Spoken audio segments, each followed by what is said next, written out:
Hi, everyone. It's Natalie. Hope you're having a wonderful day. It's graduation season, and I am celebrating with all of my students, and it's almost summer. I'm so excited. Did you tune in last week? Because if not, you are going to want to go back and listen to part one of my busy brain episode with Dr. Romy Mushtag. She is incredible. And I split this episode into two parts for a couple of reasons. First of all, sometimes I just need the time to process things, and the episode was just that good. Also, I've heard from many of you that you like the episodes that are around 20 minutes, and so do I. It gives me just enough time to run an errand, do some laundry, take my son to school, and I like those 20-minute episodes. So last week, we discussed the problem of chronic stress in today's world, also adult onset ADHD, and the busy brain that so many of us struggle with. This week, Dr. Mushtag, she goes by Dr. Romy, she gives us her protocol for healing, and it's not complicated. You can do this. She walks us through it step by step. And if you don't know Dr. Romy, she's incredible. So inspiring. She's a board certified physician. She is an author. She is a specialist in the brain and neurology, also integrative medicine and mindfulness. And in my own busy brain world, I have to confess, I didn't have my professional microphone switched on during the interview. So you're going to hear Dr. Romy loud and clear. My sound, not as dynamic as you're hearing right now. It kind of sounds like I'm back on the other side of the room, but she does most of the talking. I was going to ask her to re-record. She offered to, but then I realized, hey, this is a good reminder to me and to everyone else to slow down, to double check things, and to just take the time you need instead of being in a hurry. I was in such a hurry that day when I did the episode with her. So let it serve as that reminder. All right. I would love for you to hit subscribe, leave me a review, all those really important things. You'll find links for that and many other things in the show notes down below. Now, part two of my interview on the busy brain with Dr. Romy Mushtag.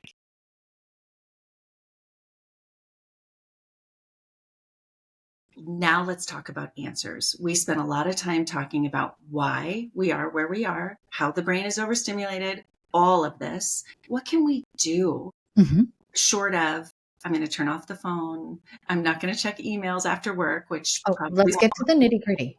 Even though I say it's going to happen, it's probably not going to happen. Okay. Let's talk about it. Let's get real nitty gritty right to chapter 10 of the book. Step 1, I'm pragmatic. I want to know what your brain score is. So let's take the busy brain test. We give it to you for free.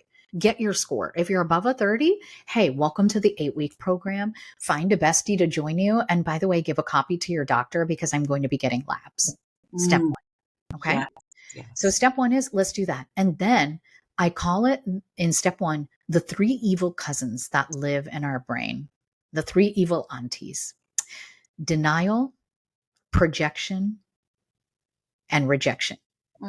You just did it for me. I know I should turn off my digital devices before bed, but I'm not going to do it. You just rejected the answer right there. Yes. We do that when we have a busy brain. And by the way, I do too. I've researched this for a living and it happens to me sometimes. So can we have human moments and compassion?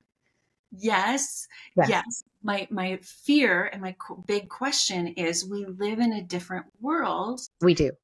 And there's the expectation of getting these things done. Or Agreed. I'm just going to sit down at my desk for a minute and I'm just going to work. It's really a hobby for me. So I'm just going to work on my, my social media or something. So I enjoy it. So I look at it as this is enjoyment for me, but I know, and I think you're going to tell me it's not healthy to do that, even though I'm trying it as a fun hobby. You asked me in the last episode how I got everything done. It's because when I'm practicing what I preach, which is 90% of the time, I'm human and we have deadlines and things can be tough sometimes. So I want to be authentic, is I'm getting more done during the day and I'm productive. So that social media post you were talking about, the time slot that it's there each week, or that I'm working with my team member that helps with social media, it gets done there. Yeah. The scheduled time I have to respond to social media posts, it's there. Like, so we're doing that. and I'm mindful of my relaxation time at night. And so can I get to step 2 first after Go taking for it. the test? We could spend the whole time Yes. on. And Yeah. I'm sorry, I'm having an Indian auntie tech moment every time I move, something happens on my Mac. And so if you're watching video, the balloons just went up. So yay, people are excited about step 2. This is it. I ask for 1 week with the 7-day sleep challenge. And by the way, if you have a team that you work with, companies we work with love this. I'm like, print it out, take it to your whole team, take it to the loved one that lives in your house, and do it together. It's cognitive behavioral therapy for insomnia techniques, but 2 secret supplements that we researched: magnesium glycinate and 5-HTP, 5-hydroxytryptophan. That will reset your circadian rhythm. It'll help you fall asleep. It'll help you stay asleep.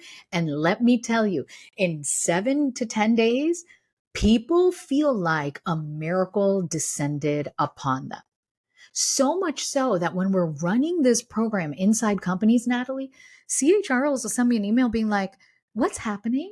The people that were fighting on the team, one of them that was going through an investigation, all of a sudden they're happy and they love to work here every day and they're not complaining. Teams are getting along. People are meeting their deadlines. And I was like, sleep does, isn't it? It is. And restoring their circadian rhythm so that you can focus during the day. So that's just in week 1, you do that. Ready for week 2?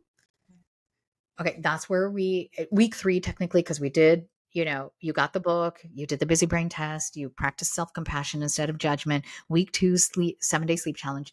Then we start the digital detox. And so we don't take it all away right away. We just say 30 to 60 minutes. So Natalie, I'm going to work on this with you. What's an activity you can do to keep your sight, your sound, your aroma, your taste, your hands busy other than a laptop? So for me, it's kind of nasty. I leave all the dirty dishes in my sink. So because I know with soapy hands on Indian curry, I'm not going to pick up my phone.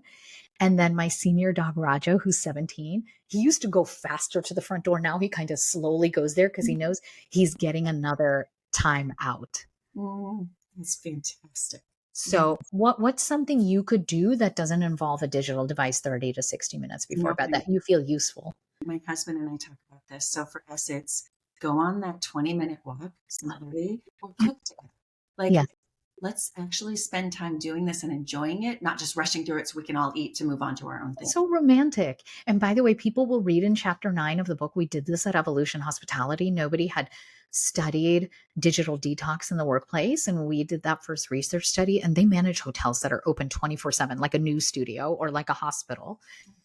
And 4 couples in 21 days, rekindled their romance because they realized we can't use our iPads. We have to talk to each other. I sent one couple to couples counseling because they were like, I don't know how to talk to this person anymore. We were with iPads at bedtime.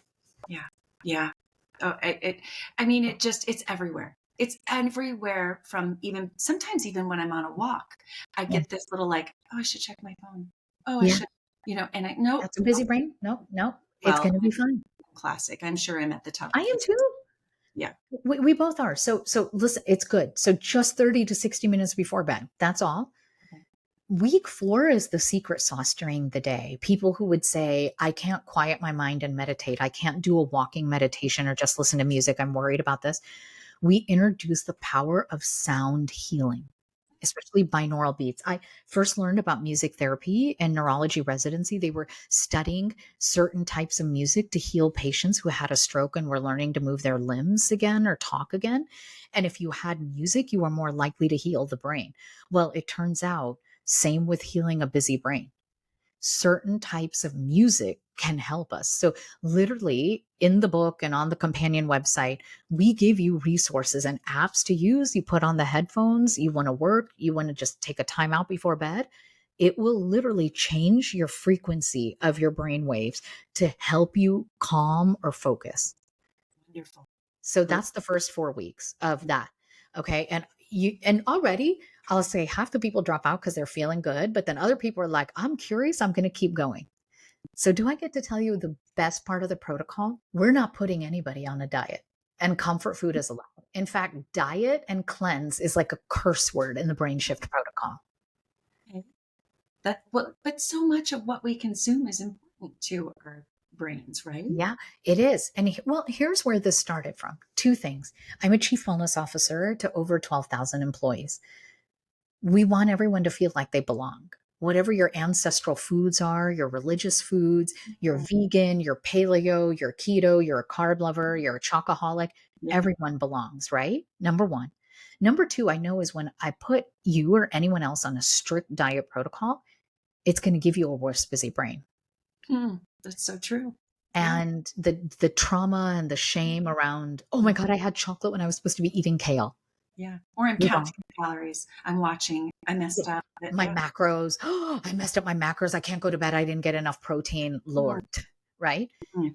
Instead, could I make it simple and say, pick what your comfort food is this week or in the moment and schedule it once to twice a week? So for all the moms that are out there, please, when it's your child's birthday and they want cake or cupcakes or whatever that treat is, hot dogs, eat it with them with joy. Don't be picking at it and be like, ew, because now you're sending the energy to your child. Like, enjoy that moment of that taco, that cupcake.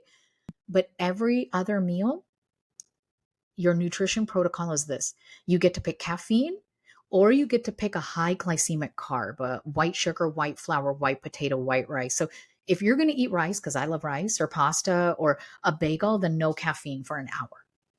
Okay. Okay. That we can do that. Yeah. Because that caffeine, I know we talked in science in the last episode, but Yeah. can I tell this part really quickly? A little bit of caffeine is good for you, but a little too much caffeine and it's stressing insulin and adenosine receptors in your brain. And it's going to make you more anxious. You can't focus. When Yeah. you throw something kind of food that spikes your blood sugar in with that, it makes your ADHD and your anxiety even worse. So you pick one or the other. That's it. Now, Great. most high functioning people like you or I, we pick caffeine all day long. Yeah. Yeah. And it doesn't always work. Like, Yeah. why is this Well, not? because then here's step two. Week one, in week five, you're going to just split up carbs and caffeine. And then week six, we add a healthy fat to every meal. Okay. I literally put coconut oil, olive oil on everything I eat, avocado, a grab of nuts in this. Yeah. Fats are not the enemy. They help your brain. This has been life Mhm. transformative for people. They're like, my focus is on the MCT oil you can throw in your coffee. Go for it. Just don't add sugar. And these two steps for your brain is literally refueling your energy. And we give you some supplement advice there too. Okay. So by Great. this time, most people are already healing and feeling better. We're 6 weeks in.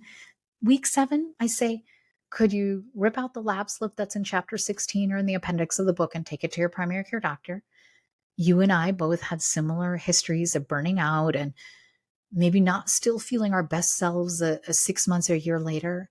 There are particular labs I especially want women to get checked: your full thyroid panel and your vitamin D3 Mhm. levels, because living under chronic stress and having a busy brain, Mhm. those two things can be negatively impacted and they can be healed easily.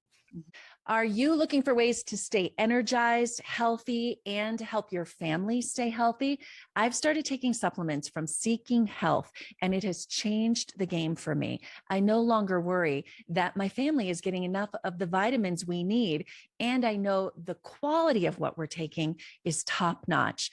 I take an immunity support supplement, magnesium, and several others, including electrolytes to stay hydrated. So many people ask me about these supplements that I've made it really easy for you to find right on my website, natalietysdal.com/favorites. Also, bonus, I have a coupon code to help you save 10% on your order. You will find that coupon code on the website as well. Go to natalietysdal.com/favorites, click on Seeking Health. I may earn a small commission if you purchase there, but that's just to help my small business grow, the website and the podcast, to keep this news and good interviews coming your way. Again, natalietysdal.com/favorites and click on Seeking Health. And when you talk about healing those two things you just mentioned, thyroid panel and vitamin D, is it healed through medicines, through foods, through vitamins? Vitamin D3, we do need the supplement. Most people are low, women, especially if you've been under chronic stress. And so there aren't foods that could give you enough that you need. And when you're under stress, you may not metabolize it properly. Yeah. The thyroid will need medication too. There are additional supplements or nutritional protocols if you have autoimmune, and we put people on a gluten-free diet. But yes, be open to meds. And I really want to double click on this here. And I share my story of knowing something was wrong with my thyroid as a doctor and not getting it diagnosed until the full panel was done, which is in the book for you. And I'll give it to you in your show notes too. The labs to demand from your doctor is 40% of women who are running around thinking, you know what, I'm just a tired mom. Mm. I'm just an anxious hormonal woman.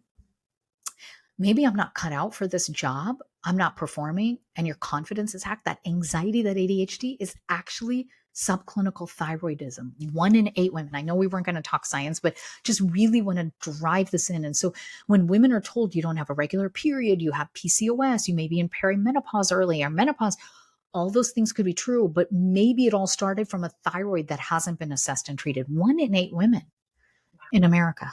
Yeah. I mean, I can It's a really, crisis. it is a crisis. And one of the panels that I did, I would love to have done the protocol that you give.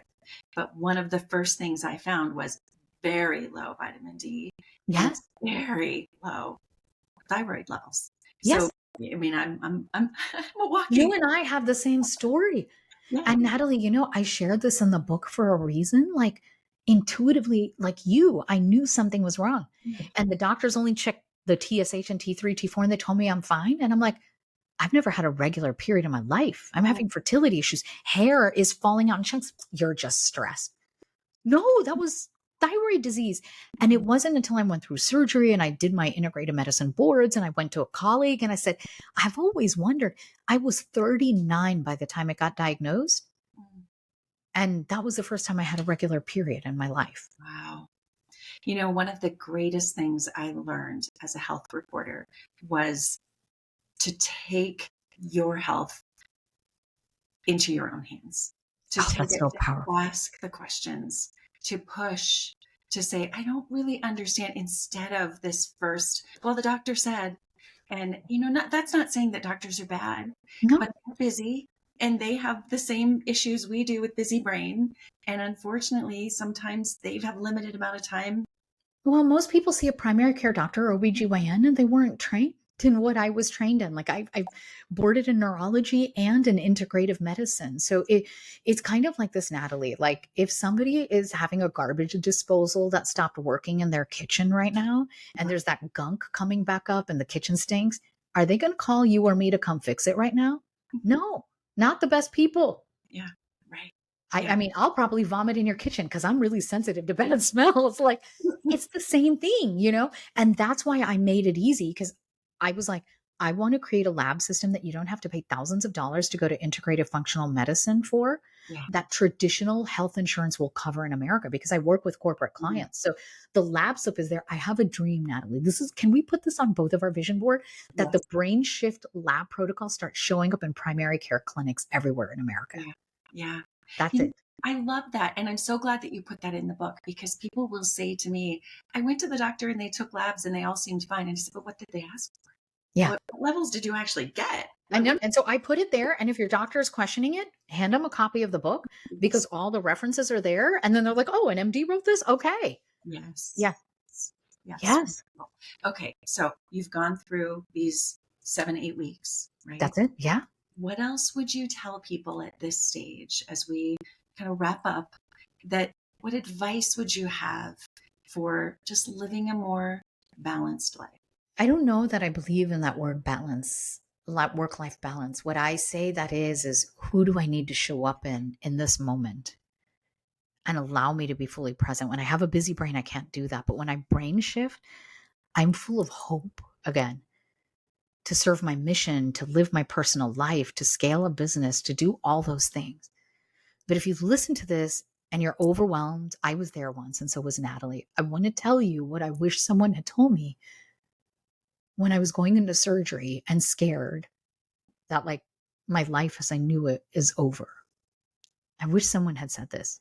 My sister, your brain is not broken. Your mind is not a mess, and hope did not depart your soul. Let's just start by healing your busy brain. Beautiful. And I love that so much, because you wouldn't be helping the millions of people you're helping if you hadn't gone through that crisis and all of the things. I always tell people when they're like, I don't want to leave, because so many people come to me now and they say, how do I leave the news business? Like, I trained for this, I'm good at this. And I will say, you're not giving anything up. All those skills, all of those amazing things you Mm, learned are going to serve you somewhere else and serve other people somewhere else. You're not giving that up. yeah. And that's a part of life. I mean, I think if you and I are sitting here and giving all of our sisters career advice, that's exactly it. And we know in today's world, people will have 7 to 12 different careers in their life, not just jobs like switching from one medical clinic or news station to another, right? And that when we really say, how can I be of service and make just one life breathe easier? And Ralph Waldo Emerson's quote, my favorite quote, this poem Success I learned as a child, of to know that even one life has breathed easier today because I've lived, that's to have succeeded. Then it takes that worry away and that need to prove myself and buy another pair of overpriced shoes Yeah. and say, okay, and then you just figure it out and all those skills. I mean, you wouldn't be here today talking to me if it wasn't for this incredible career arc you've had being a health reporter. And you're right. Thank you for reflecting me. I didn't write this book because I'm only a doctor. I also wrote it because I suffered and I don't want someone else to suffer. Yeah. Yeah. We never see it when we're going through it, right? Girl, right? Yes. And it's a talking point that we did in a 20, 30-minute podcast, but it can take months or years, and that's okay. Yeah. Yeah. Well, I'm so grateful, and I can't wait to share the book with other people, and we'll put everything in the show notes. I follow you on social media, but give that out quickly so people can find your website and your social media. Thank you. Well, I'm Dr. Romie, Romie, and website and social media. And if you want to do both of us a favor, go into iTunes or wherever you're listening to Natalie's podcast and hit 5 stars and leave a review. And you know what, sister? Share this episode with a bestie. Yeah, someone who needs it, because a lot of people do. We can change this. We can set these boundaries and retrain our brain and all of the things. It just takes awareness, right? Be aware of what the issue is, and then some guidelines. The 8 weeks that you just Okay? outlined. Yeah, 8 weeks. That's it. Amazing. Thank you so much. It's been a pleasure. An honor, Natalie. Thank you.